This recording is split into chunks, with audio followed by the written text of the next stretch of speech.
With scores tied to a piece between Magnus Carlsen and Ian Nepomniachtchi, all were at stakes. The number one position for Magnus Carlsen. So we get into the Armageddon game where Carlsen has white pieces, and again he plays d4 to just get off that e4 where he just caught in his own trap. Knight f6, knight f3, g6. So you're gonna see some King's Indian kind of positions. Bishop f4, so-called London system, which can be played against any opening that black plays.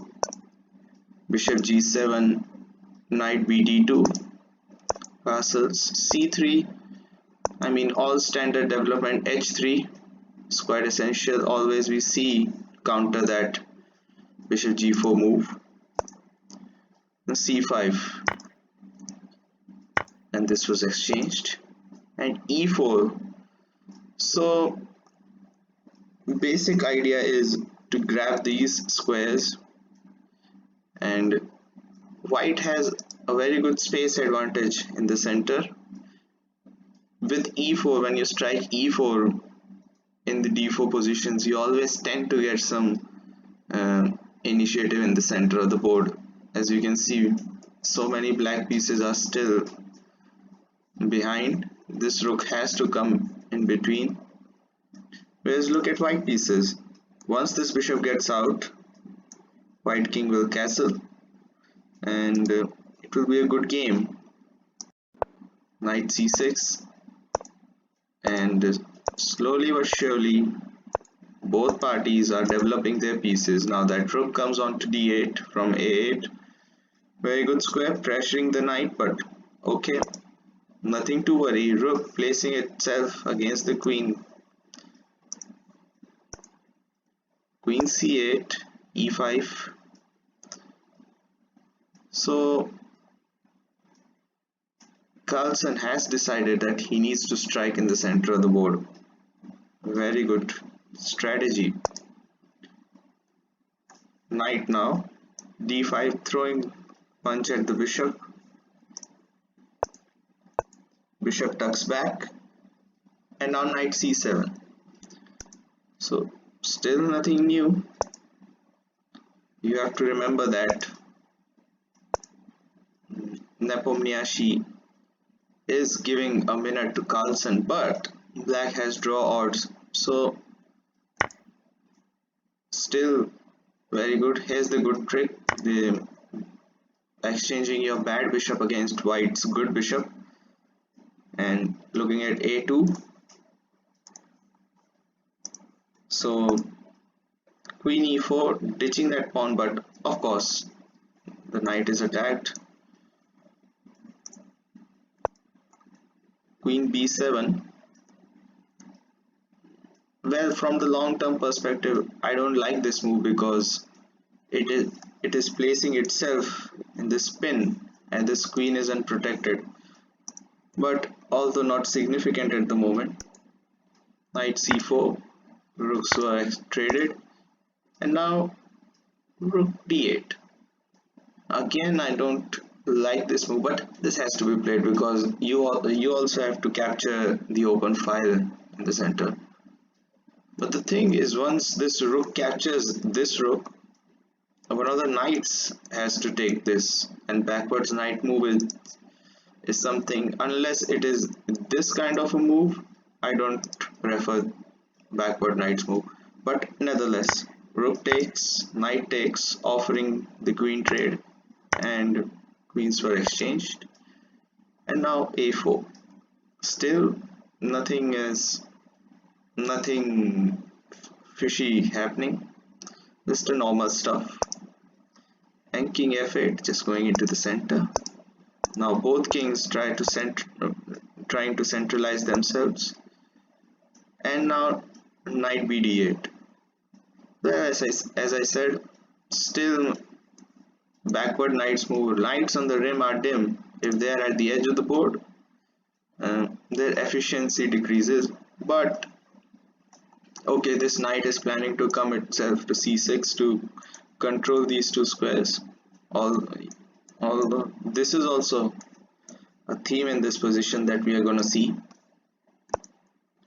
And now knight g1. So now Carlsen is also playing a backwards knight move with the intention of coming to e2. Okay, knight c6, centralizing the king, h5, f4, and now f5. This was taken en passant, pawn recaptures, and now f5. So this game is also going towards the draw, but Nepo has draw odds. So f5 is somewhat leading there. Knight g5 check, king d3. Okay, still things are getting tricky. Knight e3, knight e7, defending the pawn on f5.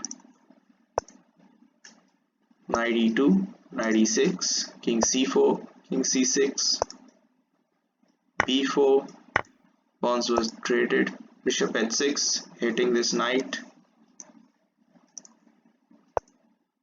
b5 check, and now trading the knights in the center. So I think from this position, Nepo must have been a bit happy, because now the position is getting diluted if knights are traded. Still position very good, but you take Carlsen in endgame at his own peril. It would be very dangerous if you mess with Carlsen at the endgame. But let's see. Knights were traded and f4. Instead of f4, he could have played knight c5 with the ideas of attacking this pawn. But okay, these double pawns aren't too pleasing either.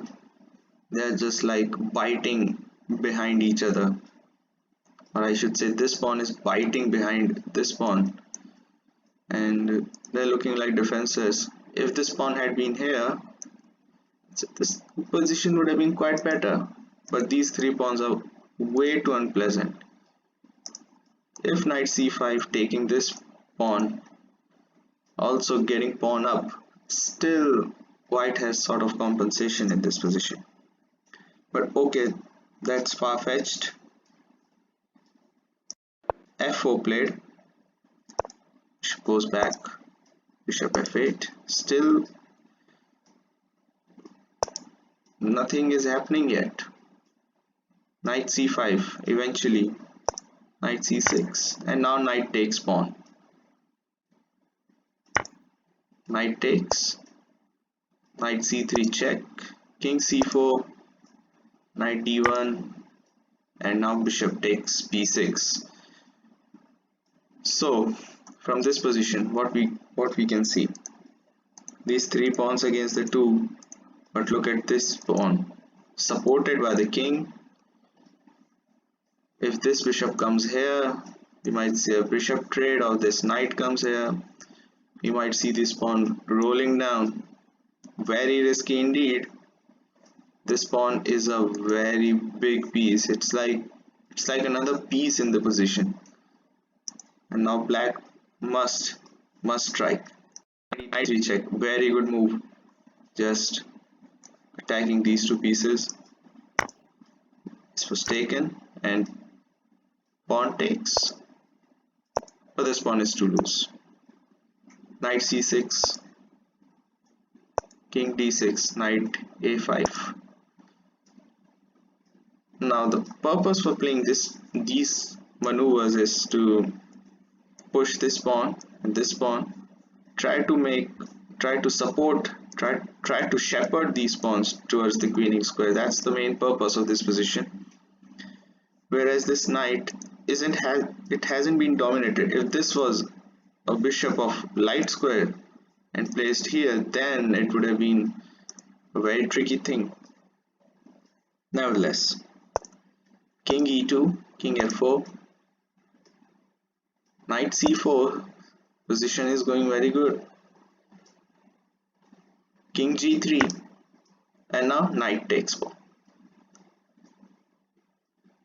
If bishop takes, then this pawn goes home. White wins. Now h4. Still looking draw. Nepo still has chances. Still draw. King d3. Bishop a7.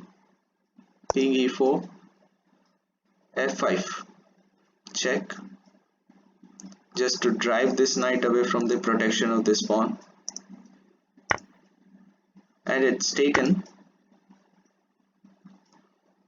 Now pawn takes. And now knight takes h4. So white has two passed pawns. And Carlsen would try to make one of them into a queen. That would be a great strategy. But king takes this pawn. King takes. Knight f5. Now, in this position, you want your king to be round about here, or let's say in these squares, or even here, just to keep his king, white's king, away from these squares and this pawn. If this bishop succeeds in taking this pawn, then this will be a draw. Well, from this position, it's very tricky to convert this position into a draw, even from white as well as from black. Remember, this is an Armageddon game. So if this is a draw, then Nepo wins the match. So the Carlsen has to go for it. He needs to keep this pawn, and this pawn is the only hope for Carlsen. The only thing that he can try is to block this bishop from this knight, since the king is way too far away. Let's see what happens. King g4, knight e7. Still king is being cut. King g5 and king e5. So now king cannot cross this line, as you can see. So this king is still cut here, as what we do when sometimes we have to do bishop and knight checkmate. This is what we do. We cut the king. That's very important. King h6, and now king e6. King here. Knight attacks the bishop. Bishop goes to f2. Still knight d6. This is what Carlsen's speciality is, to convert endgames, to make their opponents feel the pressure, feel the heat, even in drawn endgames. And this is what makes Carlsen so deadly dangerous. Even in drawish positions, he tries to put his opponents under pressure, and they succumb to it. Most importantly, they succumb to it. Such is the energy of Magnus Carlsen that he brings to the table. It's something like the dynamics of chess is quite remarkable. King c6. Now, plan is to put here and rush these pawns. King here. There we go. There we go. And now, even till here, now, what are we seeing? This bishop controls this square. So if it queens, then bishop will take and the game draws. So now in this position, what do we want? We want this king to be away somewhere around here or here, and we can play this knight to say here or here. If we able to do that, then white goes home. Let's see what happens. Bishop b8 controlling the promoting square. Knight challenging the bishop. Knight goes back. Cannot come here. Beg your pardon. Cannot come here. Still bishop takes. Knight c5. Bishop. So he is just about going into the circles. So if king doesn't go from here, then then you cannot capture this c7. And also this bishop is here. If it had been here or somewhere, then only this would be very nice. Let's see. King e7, knight c7, not leaving that square, still not leaving that square, and here bishop b8. He could have simply played bishop c7 in this position and the game would end in a draw. But Nepo had almost 6 seconds when he played bishop b8 and this loses. Knight c5, the only move in this position. Bishop h2 and now knight e6, after which Nepo resigned. This knight comes here, stops the bishop's path, and this pawn becomes a queen. Whoa! The world champion keeping his nerve in the Armageddon game in a must-win situation. And Nepo was struggling with time. Very good play by both players. Incredible. So after this, when Carlsen leads the table, well, he deservedly so. I hope you like this Armageddon analysis. Thanks for watching.